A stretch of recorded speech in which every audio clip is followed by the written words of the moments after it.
Roger Clark. Hi, Roger. How's it going, everyone? Hey, Claire, how's it going? It's going really, really well. How are you? You've got COVID. Are you okay? I do. Did I miss Rupert? Oh, of course. I thought about. Oh, okay, now that makes sense. Now I was Yes. hoping to see. I'll tune in earlier and watch Rupert. But yeah, I got COVID. He's got I COVID. dodged it for this long, and I finally got it. Oh, he's got COVID, and yeah, like our guest last week had COVID as well.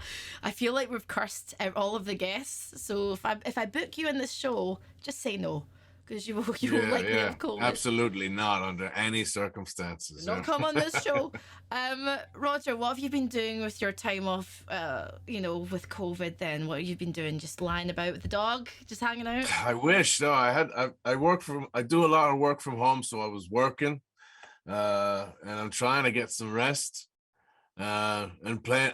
I think I'm gonna get Elden Ring. I might get Elden Ring because I'm a glutton Oh, for punishment. I always buy those from soft games, and I always suck at them. I'm useless, and I'm just like I'm looking for more punishment. You know. I've never played a Souls game, and I am playing Elden Ring.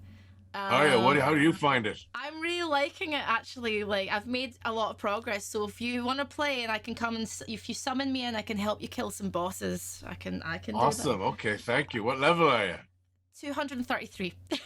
Holy what? Whoa! Okay, yeah, I'll definitely be calling you. Follow me in, I mate. don't even. I know a little bit about it because I really enjoy watching the streams. I love watching someone who actually knows what they're doing. So Okay. I know that that's a big level. Holy cow, Claire! Wow. I got a confession to make though. Like I didn't do that by gameplay. I found a grind spot and I just grinded it for hours until I got up the levels. Cause Fair play. you know No, what? it's got. Hey, do it. Hey, it's not like that game's easy. You know, any little shortcuts or little quick paths you can find, go for it, man. I say Exactly. it. Some Exactly. people are purists, you know, but for God's sake, if you can, whatever way you can skin that cat, go for it. Yeah, that's what I thought.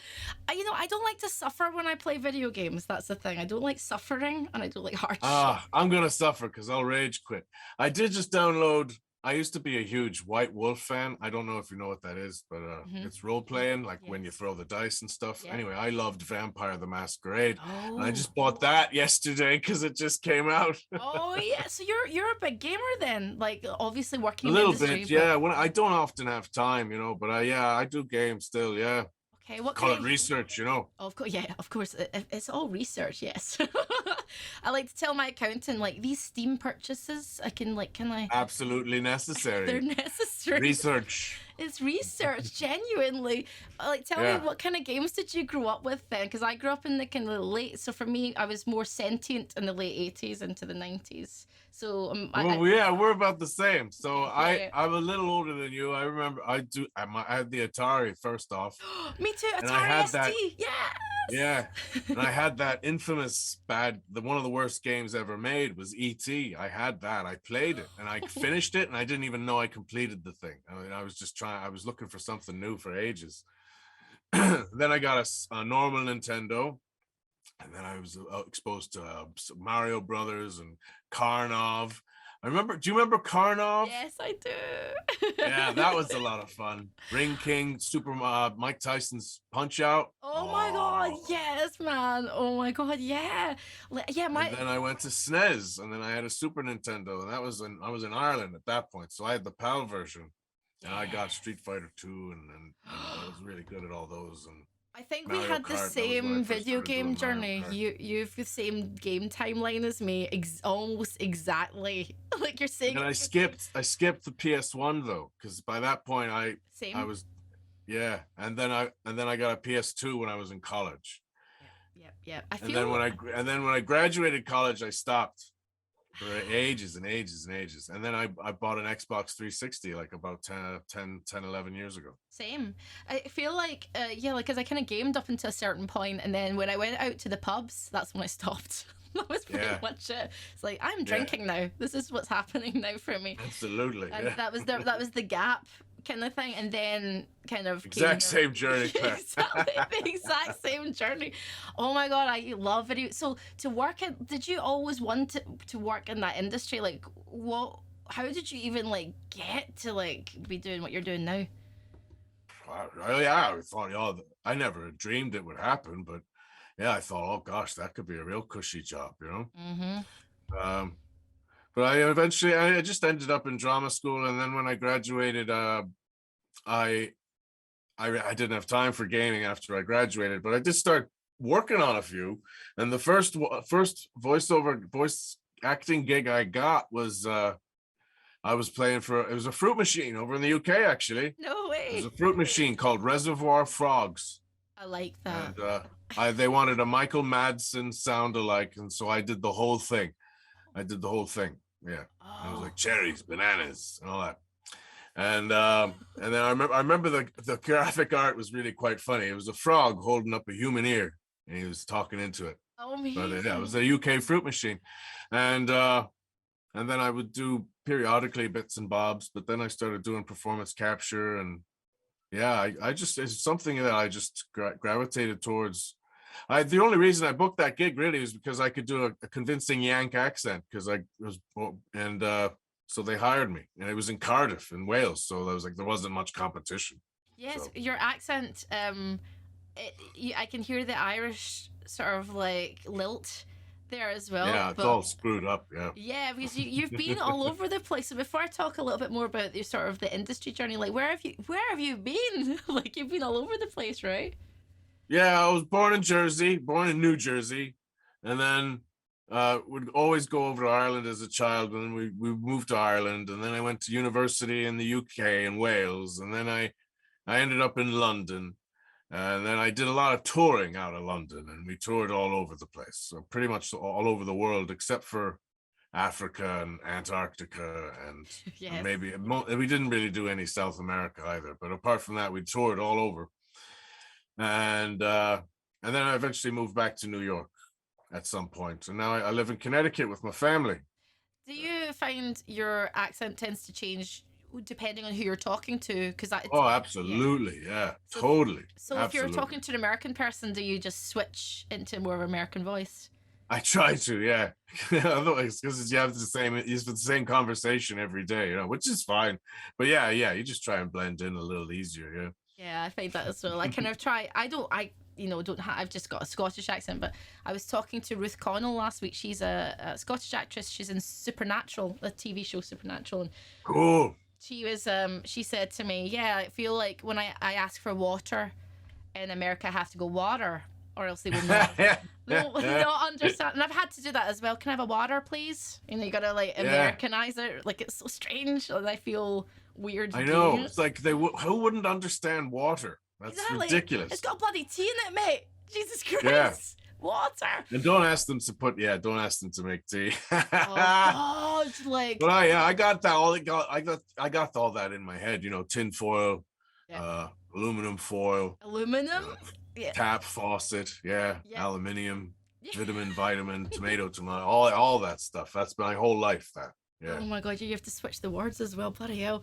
In terms of the voice acting, like, because obviously you did drama. In terms of the voice acting, like, oh, how do you get into that end of it? Is it just booking the jobs? Like you said that you were, you did some jobs and then that's it. Do you prefer doing the voice acting there, or do you miss maybe being on a stage or doing more work that's sort of like in person kind of thing? I love it both. I love all of it. A lot of Yeah. people think I'm much more of an accomplished voice actor than I actually am, though, because most of Red Dead was performance capture, which is totally different. Mm. And the gaming industry calls everything really voice acting, but it's not true anymore. Like 90% of Red Dead would have been performance capture, just like Andy Serkis in Lord of the Rings. And what we're seeing now, Avatar. Did you see the new Avatar trailer? Yes, I did. Yes. Yeah, so Yeah. it's the exact same thing as that. But gaming's been doing that for ages. But yet it's still called voice acting. It's just habit, really. But yeah, performance capture I'm very passionate about. I love it. And I've been working on it since I was in the UK for like over 15 years now, and watching the way the technology advances and develops has just been fascinating. But voice acting is its own amazing thing too.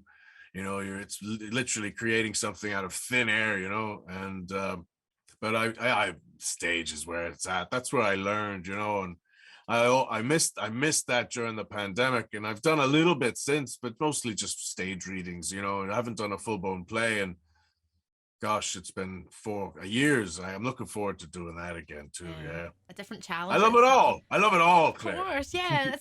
They're different challenges. It's just about sort of expressing yourself differently creatively. Yeah. Like Arthur, let's talk about Arthur Morgan just for a moment, because he's such a beloved character. Like when you read that script and you were going up for it, what was your first impression of the character? What made you sort of warm to this character? Well, my first impression of the character, for our audition, we were given sides which were not of the script, but it was of the same vein, and it was the same Yes. because of the so secretive, the NDAs. All the audition sides were not Arthur per se, but it was a situation with the character of they were looking Arthur to become. So my first impression is he was just this cold-blooded murderer. I remember that's what the script was. I walked into a bar and I'm chatting to the bartender, and he's very excited because his daughter's coming into town to see him. Yep. And we're just chewing the fat. And then at the end, I go, "Well, someone put a price on your head, so I gotta kill you now. Would you like? Should I do it here, or can I'd make a little bit less of a mess out in the back? What do you want?"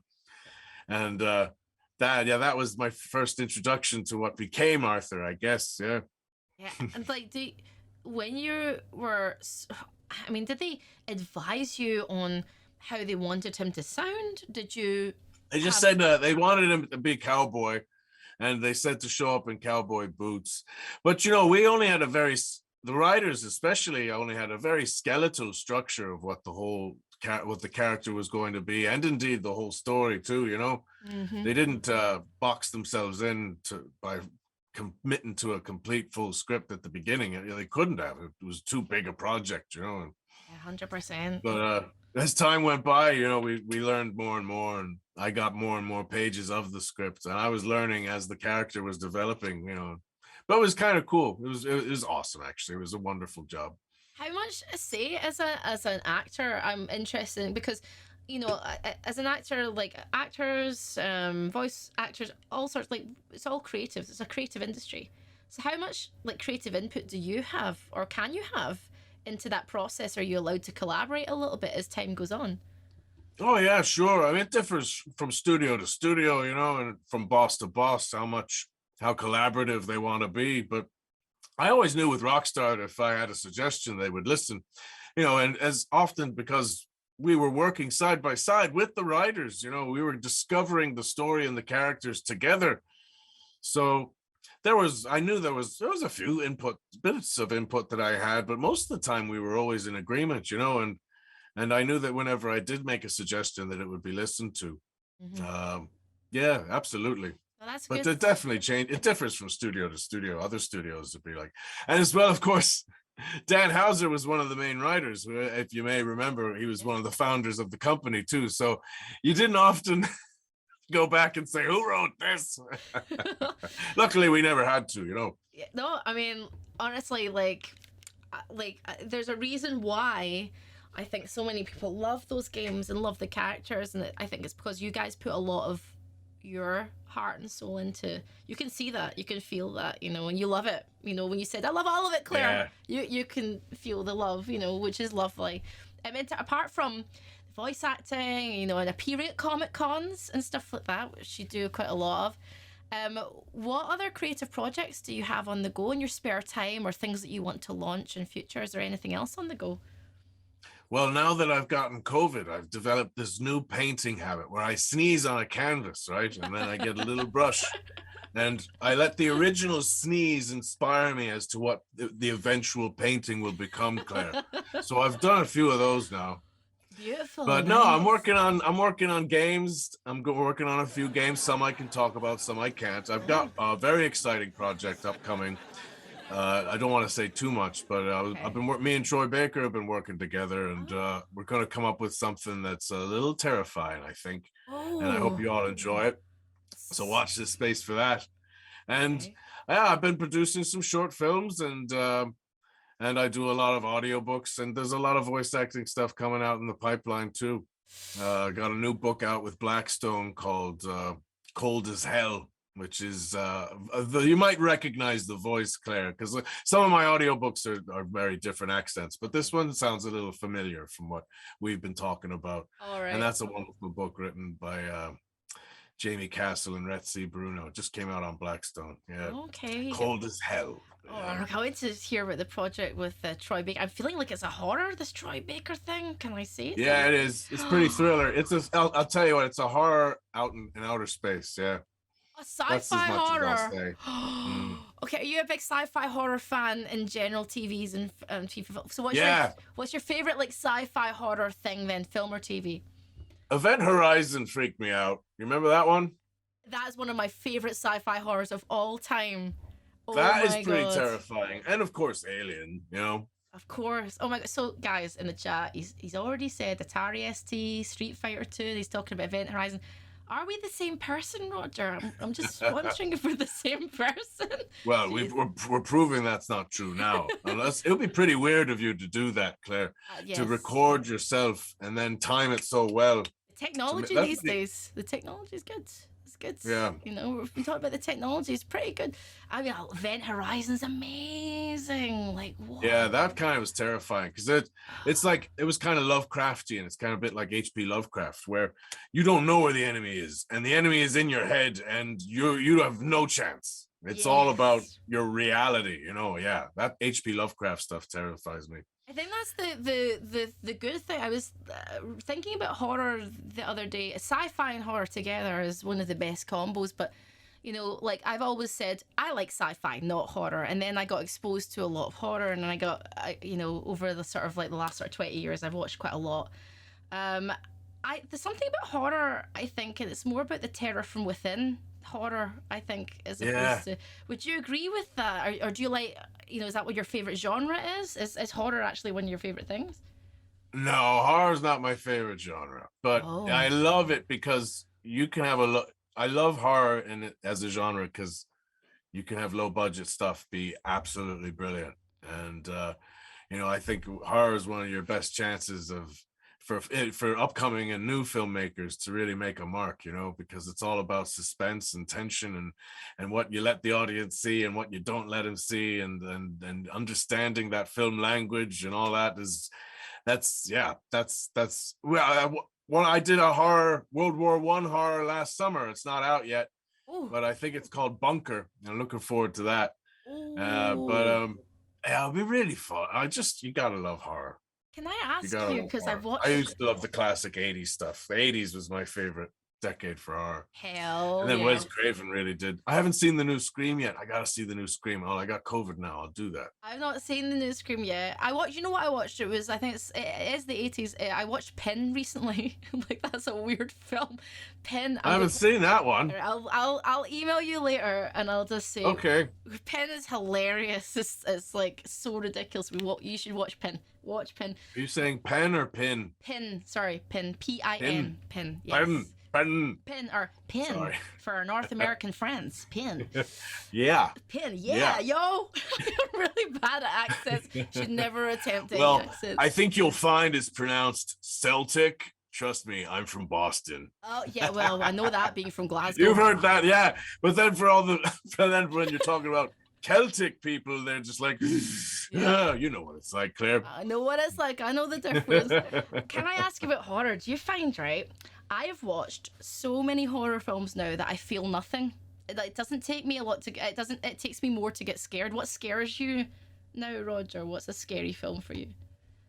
Well, now that I've got kids, I think anything with kids makes me really scared. Oh, really? Yeah. Like what we talk about, like ghosts, like scary 1800s ghost children, that kind of thing. Or Poltergeist or something like that. Yeah. Okay. But other than that, nothing really. I'm not. I mean, I just enjoy the language of it all. You know, it's kind of like Hitchcock. You know, like Hitchcock talking about you show a man having a cup of coffee at a table outside. And that's boring, you know. But if you just before that, if you show a bomb under the table ticking down, and then you show the same shot, then the audience is on the edge of their seat, and it's stuff like that that you can do in horror, you know. I can't wait to see what you've got coming. Honestly, like that's so exciting. And tell me, you've got comics. So before I'm gonna leave you soon. One last question. I wanted to ask you about Comic Cons because that's where we met. Was it? Yeah. It was Birmingham, and I did your panel. That's right. Yeah. That was a lot of fun. That was fun. I think Rob, we talked about balls dropping into toilets or something like that. All the mocap balls, of yes, course. Yeah. I mean, if you do a panel with me, that's quite typical of some of my line of questioning. To be honest with you, I like to do my panels with a twist. There's a lot of ball chat. Absolutely. It's gotta have a bit of fun. Gotta have a bit of ball chat. Tell me, with your Comic Cons, what have you got lined up for this summer? So what have you got coming up? We're doing a charity thing in Orlando in middle of June, called. Let me figure it out, and then I'll get back to you on that one. And then in the beginning of July, I'm going to be at Fan Expo Denver, and I'm going to be in Scotland, in Edinburgh, in October. Yes, that should be a lot of fun. Oh yeah, the thing in Orlando is called GCX. GCX in Orlando. All right. And that's I haven't got my reading glasses. It's in the middle of June. Myself and and a lot of those are also with the wonderful Rob Wiedoff too, But in the one in Edinburgh, we've got Alex McKenna who plays Sadie Adler and Benjamin Byron Davis who plays Dutch. They're going to be at the one in Edinburgh in October, so that's going to be one of the bigger reunions we've had since COVID. Yeah, man. I've already said for any Scottish people in the chat that Roger has to go to Glasgow because it's better than Edinburgh. I'm sorry. No, that's funny, because when I was in Edinburgh, none of them said that. Really? Well, they wouldn't. They just wouldn't, Roger. They just wouldn't.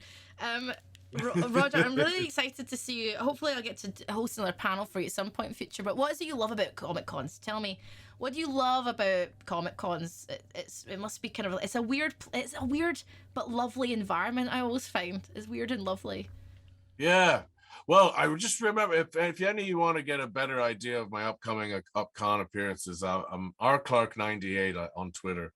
But to answer, what I love about it is it's all just a big bunch of nerds, and everybody. And it's just a wonderful safe space for all the nerds to hang out and to talk about stuff that they're passionate about.